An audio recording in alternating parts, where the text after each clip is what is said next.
शुरुआत में मेरी ज़िंदगी बनारस में रही। मैं पैदा हुआ बनारस में ही और वहाँ पर ही रहकर मैंने शिक्षा शुरुआत किया।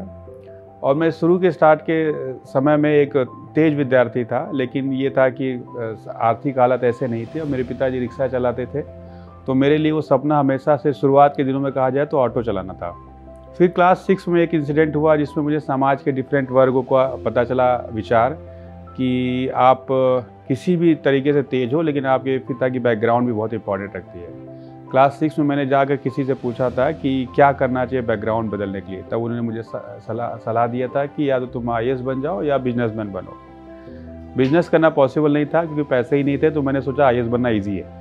देन आई डिसाइडेड कि मैं IAS की तैयारी करना शुरू करूँगा। उसी साल से मैंने हर समय अपने लिए पैसा बचाए। साल भर पैसा बचाने के बाद गर्मी की छुट्टी में मैं खूब किताबें खरीदता था उन पैसे से और पढ़ता था।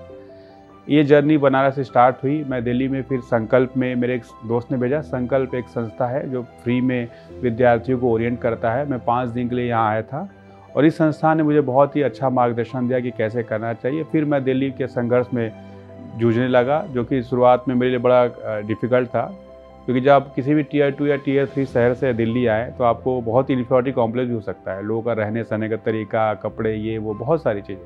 बट इन सब चीज़ों से अलग रहते हुए मैंने यहाँ पर अपने संघर्ष की शुरुआत किया। मैंने अपने पहले प्रयास में ही इस परीक्षा को पास किया, जिसमें बहुत बड़ा योगदान मेरी फैमिली का था, क्योंकि उन्होंने मुझे इस बात के लिए प्रेरित किया और मैंने भी उनके जो लगाव था उसको ये मानते हुए कि वो बहुत इंपॉर्टेंट है कि मेरा सारा फोकस उधर ही रहे। दो ये जर्नी काफ़ी कठिन रही लेकिन यादगार रही। आज भी इस जर्नी के हर एक पल को याद करके मैं उस सफलता के बारे में सोचता हूँ और लोगों से यही कहना चाहता हूँ कि ज़िंदगी में आप आगे बढ़ना चाहें तो कोई भी चीज़ मुश्किल नहीं है। ये मेरी जर्नी का प्रथम पार्ट था, जो कि ये मेरा प्रथम प्रयास था, तो मैंने हर चीज़ को नए सिरे से पढ़ना प्रारंभ किया था। मेरा कोई भी इसमें हिस्ट्री और फिलॉसफी मैंने सब्जेक्ट लिया था। मैं मैथमेटिक्स का टॉपर था।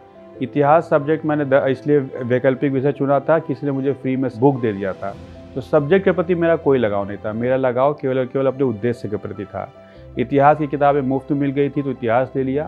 किसी ने बोला कि दर्शन शास्त्र में गाइड कर दूंगा तो मैंने दर्शन शास्त्र ले लिया। अगर कोई मिलता और मुझे बोलता कि मैं सिविल इंजीनियरिंग की किताबें फ्री में दे दूंगा तो मैं वो भी ले लेता।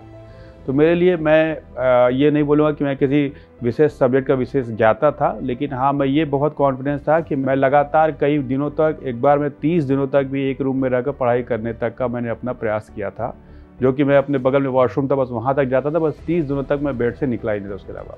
तो इस तरह की दिनचर्या से मैंने अपने आप को बिल्कुल तैयार करके रखा था कि मैं कई घंटों, कई दिनों और इवन महीने तक भी एक जगह पर तपस्या करता था एक्चुअली, क्योंकि उसमें परिवार की हालत बहुत ख़राब थी। उनको समझ में नहीं आता था। मैंने प्री परीक्षा के बाद जब बताया कि मेरा रिजल्ट आ गया तो लोगों को लगता था कि हो गया।